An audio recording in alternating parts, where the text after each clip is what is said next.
বিন Abdus Salam, doctor Abdullah Jahangir, Harun হোসেনের উপস্থাপনায়। গুনাহ করার পর গুনাহ করতে থাকা, ঘাটতি তার ভিতরে দেখা দিচ্ছে। তওবা করা অর্থ ফিরে আসা। আর এই ক্ষেত্রে কিছু দিক নির্দেশনা রয়েছে। যখনই তোমার কোনো পাপ পেয়ে যাবে, তখনই তার পাশে তুমি নেকি করে জানুন কিভাবে আমাদের ছোট বড় পাপ বয়ে আনে আমাদের অকল্যাণ। দেখুন পাপের অশুভ পরিণতি প্রতি বৃহস্পতিবার রাত 8টায়, পুনঃ সম্প্রচার সকাল 6:30 বাংলাদেশে পিস টিভি বাংলায়।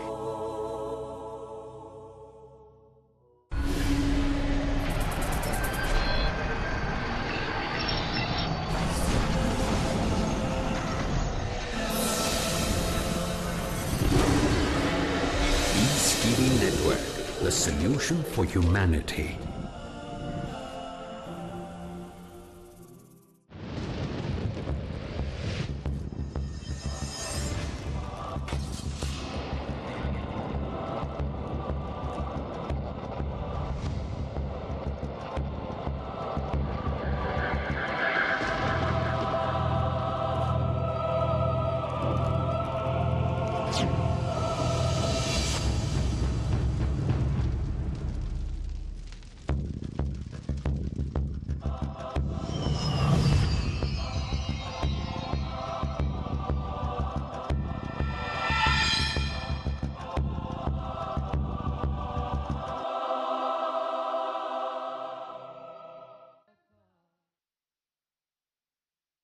আসসালামু আলাইকুম ওয়া রাহমাতুল্লাহ। আলহামদুলিল্লাহ ওয়াহদা, ওয়াসসালাতু ওয়াসসালামু আলা মান লা নাবিয়্যা বা'দা। আন আবি হুরায়রা রাদিয়াল্লাহু তাআলা আনহু قال قال رسول الله صلى الله عليه وسلم সাল্লু কামা রাআইতুমুনি উসাল্লি, রাহুল বুখারী মুসলিম। সম্মানিত দর্শক মণ্ডলী, আমরা হালাল হারামের বিধানে এক গুরুত্বপূর্ণ আলোচনা পেশ করছিলাম, সালাত আদায় না করা। এর পাশে আমরা আলোচনা করতে চাচ্ছি যে সালাত আদায় করতেই হবে, রাসূলের পদ্ধতিতে করতে হবে। তো আমরা এই আলোচনায় রাসূলের পদ্ধতি একটু জেনে নিই, তাহলে আমাদের জন্য সহজ হবে সালাত আদায় করা এবং আমরা তা দ্বারা আল্লাহ তাআলাকে সন্তুষ্ট করতে পারবো। আল্লাহ তাআলা বলছেন, কাদ আফলাহাল মুমিনুন আল্লাযীনা হুম ফি সলাতিহিম খাশিউন। ওরাই সফল হলো যারা ভয় ভীতি নিয়ে সালাত আদায় করলো। যারা মনে প্রাণে ভয় ভীতি নিয়ে সালাত আদায় করলো তারাই সফল হলো। তাহলে সফল হওয়ার জন্য ভয় ভীতি নিয়ে রাসূলের নীতিতে সালাত আদায় করতে হবে। আবু হুরায়রা রাদিয়াল্লাহু তাআলা আনহু বলেন, রাসূল সাল্লাল্লাহু আলাইহি ওয়াসাল্লাম বলেছেন, সাল্লু কামা রাআইতুমুনি উসাল্লি।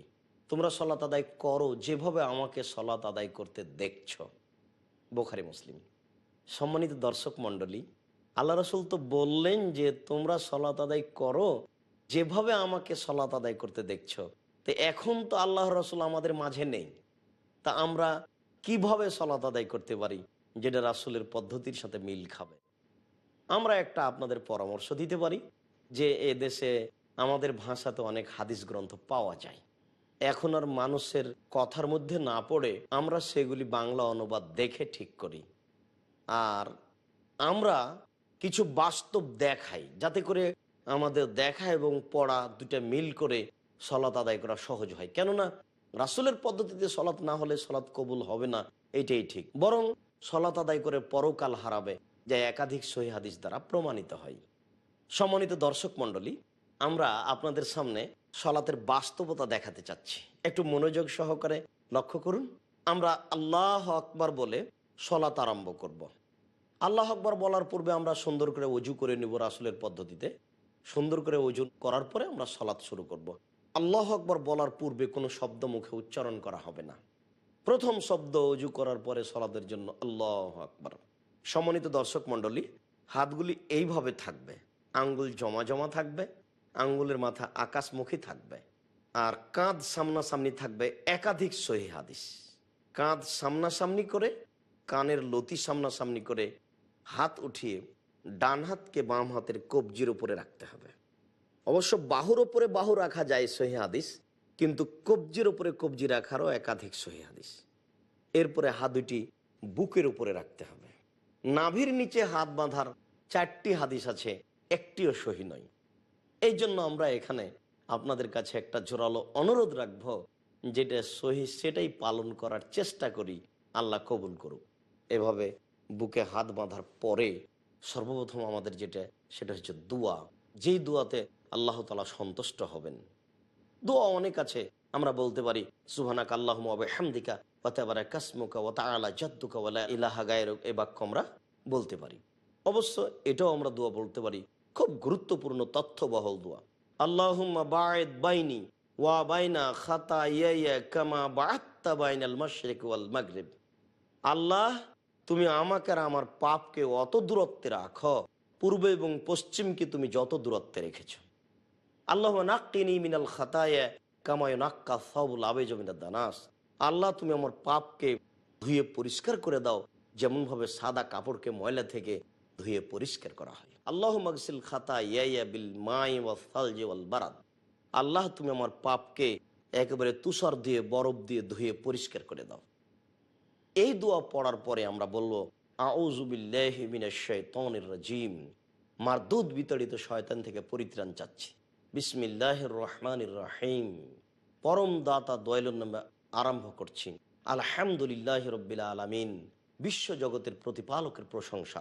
আর রহমানির রহিম, তিনি হচ্ছেন পরম দাতা দয়ালু। মালিক ইয়াউমিদ্দিন, তিনি হচ্ছেন বিচার দিনের মালিক। ইয়াকা না'বুদু, একমাত্র তোমার ইবাদত করছি। ওয়া ইয়াকা নাস্তাঈন, একমাত্র তোমার নিকটে সাহায্য চাচ্ছি। ইহদিনাস সিরাতাল মুস্তাকিম, তুমি আমাকে সোজা সঠিক সরল পথ দেখাও।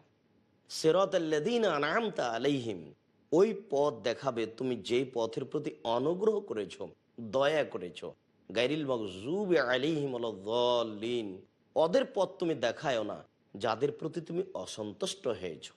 যারা পথভ্রষ্ট হয়েছে তাদের পথ তুমি দেখায়ও না। আমিন। দীর্ঘ সময় ধরে তোমার দরবারে যে প্রার্থনা করলাম, আল্লাহ তুমি এই প্রার্থনা কবুল করো। সম্মানিত দর্শক মণ্ডলী, একাধিক সহিহ হাদিস দ্বারা প্রমাণিত যে আমিন জোরে বলতে হবে। সাথে সাথে এটাও প্রমাণিত যে ইমাম মুক্তাদি সবাকে একসাথে আমিন বলতে হবে। তাহলে আপনার ফেরেশতার আমিনের সাথে আমাদের আমিন মিলে গেলে অতীতের সব পাপ ক্ষমা হয়ে যাবে, এ কথা আল্লাহ রাসূল বলেছেন। আমরা যদি এক এক সময়ে আমিন বলি, তাহলে কোন আমিন ফেরেশতার আমিনের সাথে মিল খেলো এটা আমরা বুঝতে পারবো না। আমরা চেষ্টা করব, ইমাম সাহেব যখন বলেছেন আমিন শুরু করেছেন, তখন আমরা বলবো। উল্লেখ্য যে চুপে চুপে আমিন বলার প্রমাণে হাদিস ঠিক নয়। এরপরে আমরা বলবো বিসমিল্লাহির রহমানির রহিম, পরম দাতা দয়ালুর নামে আরম্ভ করছি। তারপর যে কোনো একটি সূরা। কুল হুয়াল্লাহু আহাদ, আল্লাহ একক, আল্লাহু সমাদ, আল্লাহ মুখাপেক্ষীহীন। লাম ইয়ালিদ, তিনি কাউকে জন্ম দেননি। ওয়ালাম ইউলাদ, তিনি কারো থেকে জন্ম নেননি। ওয়ালাম ইয়াকুল্লাহু কুফুয়ান আহাদ, তার সমকক্ষ কেউ নেই। এই বলে হাত খুলে আল্লাহু আকবার বলে হাত ওই পর্যন্ত উঠাবো। সম্মানিত দর্শক মণ্ডলী, হাত উঠাতে হবে প্রমাণে অনেক সহিহ হাদিস। হাত উঠাতে হবে না মর্মে একটি অগ্রহণীয় হাদিস আছে। এরপরে হাত উঠিয়ে ছেড়ে দিয়ে আপনি রুকুতে চলে যাবেন। রুকুতে গিয়ে রুকুর দোয়া পড়বেন। সম্মানিত দর্শক মণ্ডলী, রুকুর বিষয়টি হচ্ছে এই যে হাত হাঁটুর উপরে রাখতে হবে এমনভাবে যাতে করে এই দুটো একেবারে সোজা হয়ে থাকে, রডের মতো হয়ে। আঙ্গুলগুলি খোলা খোলা থাকবে, হাঁটুকে চেপে ধরে থাকতে হবে। এই পিঠের লম্বা হাতটা যেন সোজা হয়ে থাকে, মধ্যে যেন একটু উঁচু না থাকে।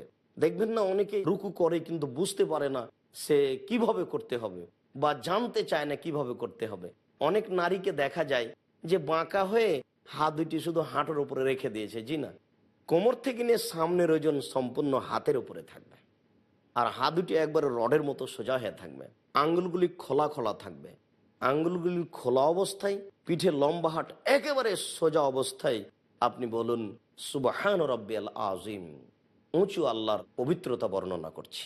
সুবহান রাব্বিয়াল আযীম যতবার আপনার ইচ্ছা বলতে থাকেন। নইলে আপনি বলুন সুবহানাকা আল্লাহুম্মা রাব্বানা ওয়া বিহামদিকা আল্লাহুম্মা গফিরলি। হে আল্লাহ, তোমার পবিত্রতা বর্ণনা করছি, তোমার প্রশংসা সহকারে তুমি আমাকে ক্ষমা করো। নইলে আপনি বলবেন সুবহুন কুদ্দুসুন রব্বুল মালাইকাতুর রূহ। কোন বর্ণনাতে এসে রব্বুনা রব্বুল মালাইকাতুর রূহ, তুমি পবিত্র, পাক, তুমি ফেরেশতার প্রতিপালক, তুমি জিবরাইলের প্রতিপালক। আপনি এই দোয়া পড়তে পারেন। অনেক দোয়া আছে, আপনি সেগুলি রুকুতে পড়বেন। এরপরে আপনি বলেন সামি আল্লাহু লিমান হামিদা রব্বানা লাকাল হামদ হামদান কাসিরান তাইয়িবান মুবারাকান ফি। আল্লাহ ওই লোকের প্রশংসা শুনলো যে তার প্রশংসা করলো, খুব তার প্রশংসা, বরকতময় তার প্রশংসা, পবিত্র তার প্রশংসা। এইগুলি বলে সিজদায় চলে যাবে। সম্মানিত দর্শক মণ্ডলী, সিজদায় যাওয়ার বিষয়টি আমরা একটু আরও ভালোভাবে দেখি। আমরা জানি সিজদের বিষয়টি আমাদের দেশে অনেক মহিলা বৈঠকে এইভাবে বলা হয় যে বুবু তুমি যখন সিজদায় যাবা তখন একেবারে হাতি যেমন মাটিতে পড়ে যায় তেমন একবারে পড়ে গিয়ে বুককে উরুর সাথে লাগিয়ে আঁটো সাঁটো হয়ে সিজদা করিও বুবু। আমরা এটা শুনতে পাই না? অনেক বৈঠকে আমরা এরকম শুনি। নওয়াজুবিল্লাহ। এইভাবে সিজদা করতে হবে এই কথা আল্লাহ রাসূল বলেননি, বরং তিনি বলেছেন সিজদার সময়তে বুকের নিচ দিয়ে যেন ছাগলের বাচ্চা পার হয়ে যেতে পারে। বুককে উরু থেকে একেবারে পৃথক রাখতে হবে। নারী পুরুষের সলাতের ব্যাপারে আল্লাহ রাসূল কোনো পার্থক্য করেননি। তিনি বলেননি যে নারীর সলাত এইরূপ আর পুরুষের সলাত এইরূপ। সম্মানিত দর্শক মণ্ডলী, আমরা শুনেছি যে অনেকেই এইভাবে সিজদা করতে বলেন। তারা মনে করে যে বুককে উরুর সাথে পৃথক রাখলে একটা পর্দার ব্যাঘাত ঘটবে। এত বড় অপছন্দ কথার কি প্রয়োজন আছে বলুন তো? একজন মহিলা চাদর গায়ে দিয়ে আছে, ব্লাউজ আছে, শাড়ি পরে আছে, ঘরের মধ্যে আছে, তো পর্দার ব্যাঘাত ঘটতে পারে কি করে? এটা হতে পারে কি করে? এটা কি একটা অবাস্তব ব্যাপার নয়? সম্মানিত দর্শক মণ্ডলী, যে সিজদাই যে এভাবে যেতে হবে এর বিধানটা কোথায়? সম্মানিত দর্শক মণ্ডলী, আমরা কিছু সময়ের জন্য বিরতিতে যাচ্ছি। ইনশাআল্লাহ বিরতির পরে এই বিষয়টি আমরা স্পষ্ট আলোচনা করার চেষ্টা করব। আসসালামু আলাইকুম।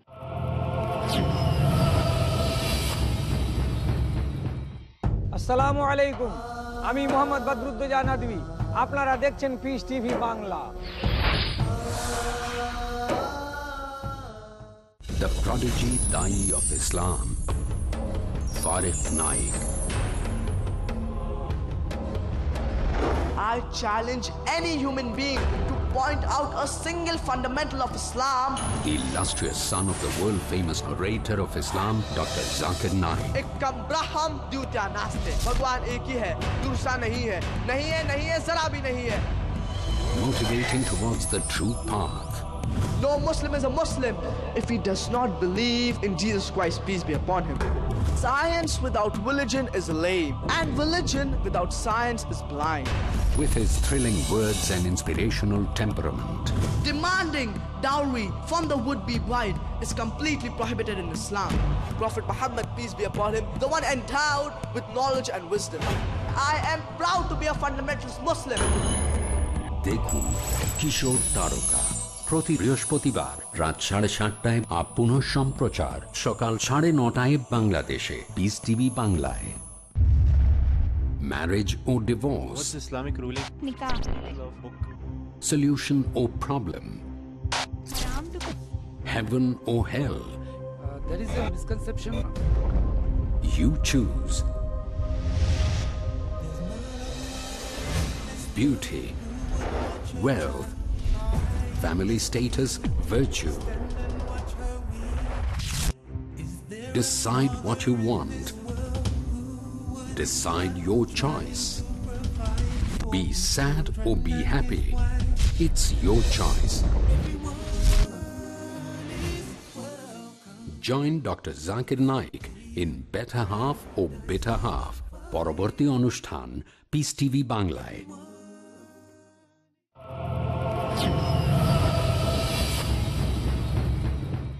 আসসালামু আলাইকুম রাহমাতুল্লাহ। সম্মানিত দর্শক মণ্ডলী, আমরা সিজদার ব্যাপারে কিছু কথা বলছিলাম এবং আমাদের দেশের একটা প্রচলিত পদ্ধতির কথা বলছিলাম যে আমাদের দেশের মহিলারা বলে যে বুবু এভাবে সিজদা করতে হবে, নইলে পর্দার ব্যাঘাত ঘটবে। এটা একটা নেহায়াত অন্যায় কথা। সাথে সাথে বুককে উরুর সাথে লাগিয়ে সিজদা করার প্রমাণে 4টি জালজয়ী হাদিস আছে যেগুলি আমলযোগ্য নয়। কাজেই কোনো নারীর জন্য কখনোই এটা শোভনীয় নয় যে বুককে উরুর সাথে লাগিয়ে সিজদা করবে। বুককে উরু থেকে পৃথক করেই সিজদা করতে হবে, এটাই শরীয়ত। নিতম্ব কিছু মাটি থেকে উঁচু হয়ে থাকবে এবং কোনোই দুই পাশে উঠে থাকবে, যাতে করে কোনোয়ের পাশ দিয়ে ছাগলের বাচ্চা বের হতে পারে, এটাই বিধান, এইটাই রাসূলের নীতি। আয়েশা রাদিয়াল্লাহু তাআলা আনহাকে পৃথক করে সিজদা করার কোন নিয়ম আল্লাহ রাসূল বলেননি। সিজদার ব্যাপারে আমরা এভাবে সতর্ক থাকবো যে ওই সময়তে আঙ্গুলগুলি থাকবে জমা জমা, আঙ্গুলের মাথা থাকবে পশ্চিমমুখী, কোনোই দুটি উঠে থাকবে, দুই হাতের মাঝে থাকবে নাক ও কপাল। আল্লাহ রাসূল বলছেন যে ওমেরতু আন আসজুদ আলা সাবাতে আযম, আমাকে 7 হাড়ের উপরে সিজদা করতে বলা হয়েছে। নাক কপালে হলো 1, 2 হাত এ হলো 3, 2 হাঁটু এ হলো 5, আর 2 পায়ের বৃদ্ধাঙ্গুল এ হলো 7। সিজদা করার সময়তে এই 7টা অংশ মাটিতে লেগে থাকবে। চুল এবং কাপড়কে জড়িয়ে নিতে নিষেধ করা হয়েছে। এতে আমরা কোনো জায়গায় যেন হাতে বা পায়ে বা কোনো জায়গাতে কাপড় যেন জড়ানো না থাকে, কেননা সব কিছুই সিজদা করতে যাই, এ ব্যাপারে আমরা লক্ষ্য করব। সম্মানিত দর্শক মণ্ডলী, এখানে অবশ্য আরেকটা কথা মনে পড়ে গেল। আমাদের দেশে এটাও বলা হয় নারীদের পক্ষ থেকে মহিলা বৈঠকে, যে যখন মহিলারা সলাতে দাঁড়াবে, বুবু যখন তুমি সলাতে দাঁড়াবা তখন 2 পায়ের গোড়ালিকে একসাথে জমা করে দিও। যদি 2 পায়ের গোড়ালিকে পৃথক পৃথক করে রাখো তাহলে লজ্জাস্থানের যোগাযোগ মাটির সাথে হবে, মাটি অভিশাপ করবে। নাউজুবিল্লাহি মিন যালিক। এরকম মন্তব্য শরীয়তের উপরে একটা নেহায়াত অন্যায় অপবাদমূলক মন্তব্য। রাসূল সাল্লাল্লাহু আলাইহি ওয়াসাল্লাম এরকম কিছু বলেননি। দাঁড়ানোর সময়তে 2 পায়ের মাঝে ফাঁকা থাকবে, তার শরীরের গতির ভারসাম্য বজায় রেখে যতটুকু ফাঁকা রাখা প্রয়োজন ঠিক এই পরিমাণ ফাঁকা রেখে সে দাঁড়াবে। আর 2 জন দাঁড়ালে পাশাপাশি দাঁড়িয়ে পায়ের সাথে পা মিলিয়ে টাকনোর সাথে টাকনো মিলিয়ে সম্ভবপর যতটুকু 2 পায়ের মাঝে ফাঁকা রাখতে হয় ততটুকু রেখে দাঁড়াবে, এটাই হলো শরীয়ত। এরপর দোয়া বলবে সুবহান রাব্বিয়াল আলা, সুবহান রাব্বিয়াল আলা, সুবহান রাব্বিয়াল আলা। 3 বার বলতে পারে, একাধিকবার বলতে পারে। অবশ্য 5 বার 10 বারের কোনো বর্ণনা ঠিক নয়। মানুষ তার পরিস্থিতি অনুযায়ী বলবে, আমি উঁচু আল্লাহর পবিত্রতা বর্ণনা করছি, আমি উঁচু আল্লাহর পবিত্রতা বর্ণনা করছি। নইলে সে বলতে পারে সুবহানাকা আল্লাহুম্মা রাব্বানা ওয়া বিহামদিকা আল্লাহুম্মা গফিরলি। সম্মানিত দর্শক মণ্ডলী, সিজদা থেকে উঠে আমরা বলবো আল্লাহুম্মা গফিরলি ওয়ারহামনি ওয়াহদিনি ওয়াগফিরনি ওয়ারযুকনি। হে আল্লাহ, তুমি আমাকে হেদায়েত দান করো, আমাকে খেতে দাও, আল্লাহ তুমি আমার উপরে রহমত নাজিল করো। এছাড়া আমরা আরো দোয়া পড়তে পারি আল্লাহুম্মা গফিরলি, আল্লাহুম্মা গফিরলি, আল্লাহুম্মা গফিরলি, আল্লাহ তুমি ক্ষমা করো, আল্লাহ তুমি ক্ষমা করো, আল্লাহ তুমি ক্ষমা করো। এরপরে আমরা সিজদা থেকে উঠে বসবো, তারপরে আমরা দ্বিতীয় সিজদায় যাব। দ্বিতীয় সিজদা থেকে উঠে আরেক রাকাত পড়ব। সম্মানিত দর্শক মণ্ডলী, আমাদের প্রথম রাকাত থেকে উঠার গতি হচ্ছে এই, সরাসরি উঠে যাব না, সিজদা থেকে উঠে বসতে হবে, বসার পরে উঠতে হবে, এটা হলো পদ্ধতি। আরেক রাকাত পড়লাম, সালামের বৈঠকে বসলাম, অথবা 4 রাকাত পড়লাম, সালামের বৈঠকে বসলাম। প্রত্যেক যেই বৈঠকে সালাম আছে সেই বৈঠকে নিতম্বের উপরে বসা সুন্নাত। অবশ্য যেই সলাতে 2টি বৈঠক আছে সেই সলাতের শেষের বৈঠকে নিতম্বের উপরে বসার কথাও বলা হয়েছে। তো হাদিসে এভাবে এসেছে, প্রত্যেক যেই সলাতে সালাম রয়েছে সেই সলাতে নিতম্বের উপরে বসবে। অর্থাৎ 1 রাকাত এভাবে পড়লাম, আর 1 রাকাত পড়ে বা আর 2 রাকাত পড়ে বা যখন 4 রাকাত হলো, যাতে আমার সালাম বাম পাকে ডান পায়ের দিকে বের করে দিতে হবে আর নিতম্বকে মাটির উপরে রেখে দিয়ে বসতে হবে। আর যদি সালামের বৈঠক না হয়, আত্তাহিয়াতুর বৈঠক হয়, তাহলে বাম পায়ের পাতা বিছিয়ে দিয়ে বাম পায়ের পাতার উপরে বসতে হবে আর ডান পাকে এইভাবে দাঁড় করে রেখে দিতে হবে, যেন ওই বৃদ্ধাঙ্গুল ওটা পশ্চিমমুখী থাকে। বৃদ্ধাঙ্গুল পশ্চিমমুখী করে ডান পাকে দাঁড় করে রেখে দিতে হবে। আর যদি সালামের বৈঠক হয় তাহলে বাম পা ডান দিকে চলে আসবে আর নিতম্ব মাটির উপর রেখে ডান হাতের আঙ্গুলগুলিকে জমা জমা করে ডান হাঁটুর উপরে রাখতে হবে আর বাম হাতের আঙ্গুলগুলিকে জমা জমা করে বাম হাঁটুর উপরে রাখতে হবে। তবে ডান হাতের আঙ্গুলের রাখার বিষয়টি এইরূপ। সম্মানিত দর্শক মণ্ডলী, একটু দেখুন তো আমরা স্পষ্ট বুঝতে পারি কি না। প্রথম 2টি আঙ্গুলকে আমরা জমা করি, কনিষ্ঠ এবং তার পরের আঙ্গুল। তৃতীয় আঙ্গুলটাকে টেনে নিয়ে এসে বৃদ্ধা আঙ্গুলের পেটটা তার নখের ওপরে লাগাই আর বৃদ্ধা আঙ্গুলের পাশের আঙ্গুলটা এভাবে রাখি। দাঁড় করে রাখি, এরপরে হাঁটুর উপরে রেখে দিয়ে এই আঙুলটাকে অবিরাম নড়াতে হবে। সম্মানিত দর্শক মণ্ডলী, ইল্লাল্লাহর সমতে একবার নড়ানোর প্রথা আমাদের দিকে আছে, আমরা এইভাবে সলাত আদায় করে আসছি। ইল্লাল্লাহর সময় একবার আঙ্গুল উঠাতে হবে, এ মর্মে দুনিয়াতে কোনো হাদিস নেই, জাল জয় ভুয়া হাদিসও নেই। এইভাবে হাতের আঙ্গুলগুলি জমা করে নিয়ে এই তৃতীয় আঙ্গুলের নখের উপরে বৃদ্ধা আঙ্গুলটা রেখে আঙ্গুলটা এইভাবে অবিরাম নড়াতে হবে। সম্মানিত দর্শক মণ্ডলী, এটাই কিন্তু সলাতের পদ্ধতি, এর বিকল্প পদ্ধতি নেই। এইভাবে আপনি স্বাভাবিক গতিতে ধীর গতিতে নড়াবেন আর বলবেন আত্তাহিয়াতু লিল্লাহি ওয়াস সালাওয়াতু ওয়াত তাইয়্যিবাতু, সমস্ত ইবাদত আল্লাহর জন্য। আসসালামু আলাইকা ওয়া আলা ইবাদিল্লাহিস সলিহিন, শান্তি অবতীর্ণ হোক মুহাম্মদ সাল্লাল্লাহু আলাইহি সাল্লামের উপরে এবং ভালো মানুষের উপরে।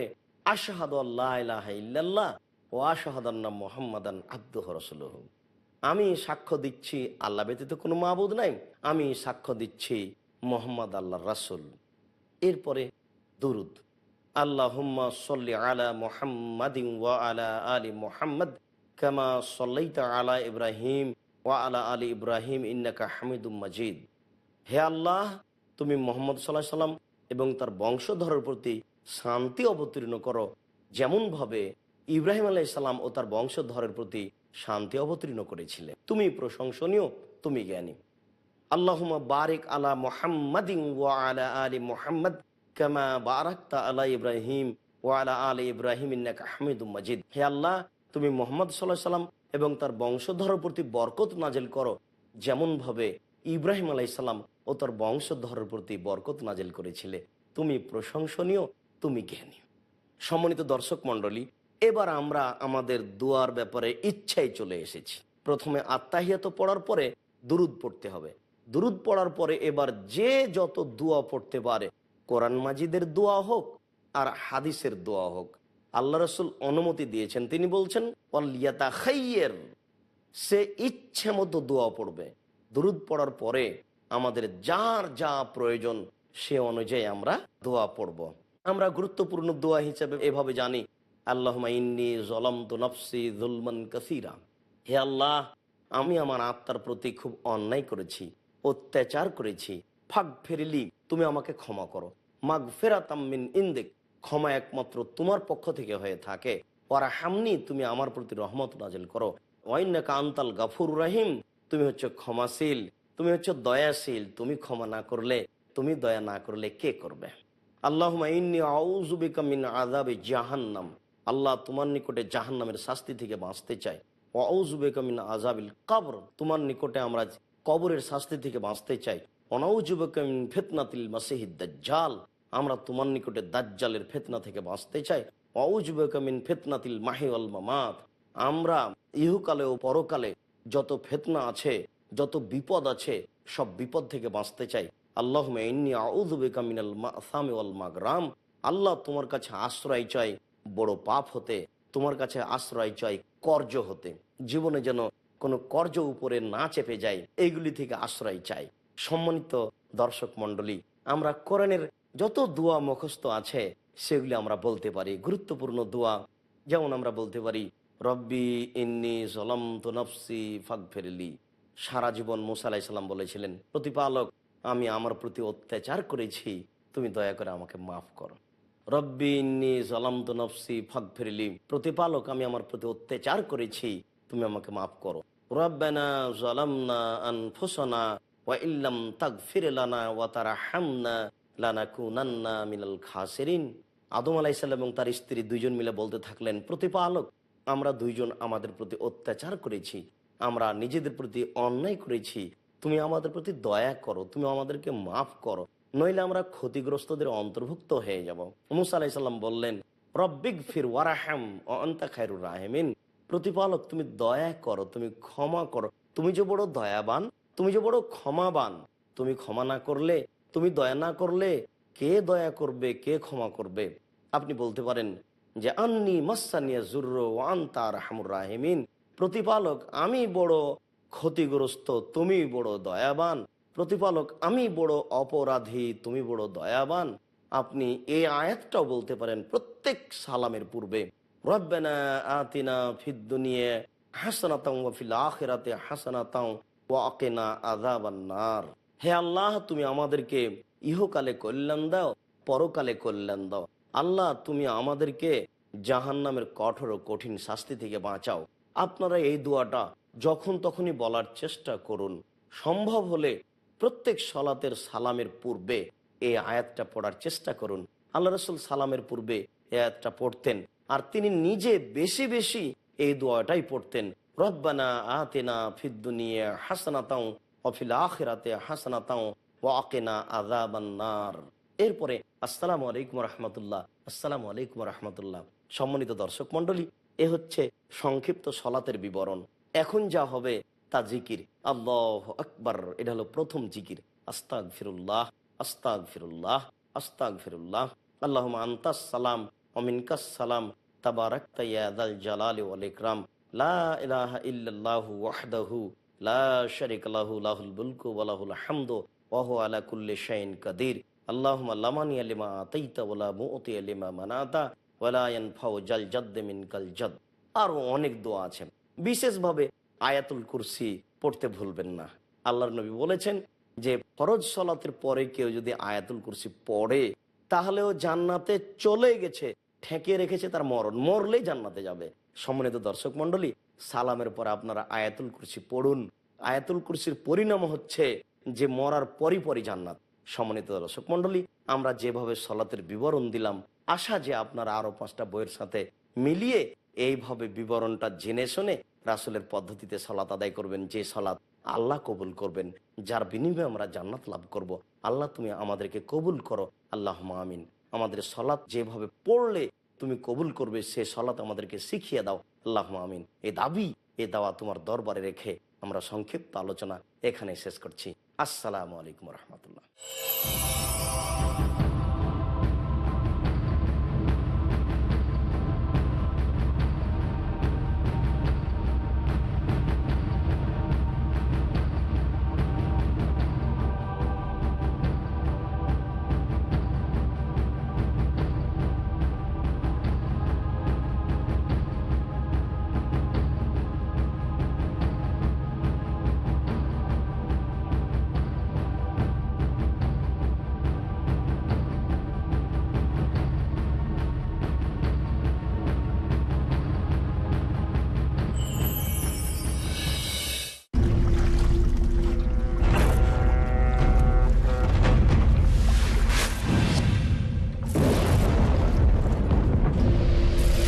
লকার আপনার সম্পদকে সুরক্ষিত না রাখতে পারে, বিনিয়োগ আপনার সম্পদকে না বৃদ্ধি করতে পারে, কিন্তু যাকাত দিলে নিশ্চয়ই আপনার সম্পদ বাড়বে, থাকবে সুরক্ষিত এবং পবিত্র।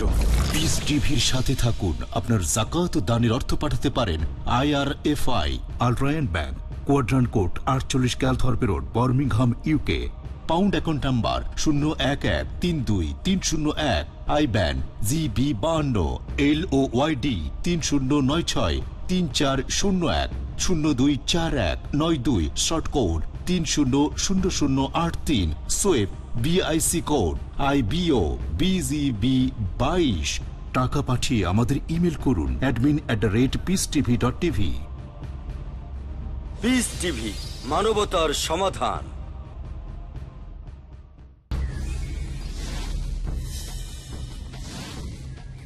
ইবাদত আমল করলেই কি হয়ে যায়? ভাবেন কি যা কিছু করছেন তাই? অবশ্যই নয়, যতক্ষণ না আমল ইবাদত কবুল ও সংরক্ষণের শর্ত পূর্ণ হয়। জানতে হলে দেখুন আমার আলোচনা একমাত্র পিস টিভি বাংলায়।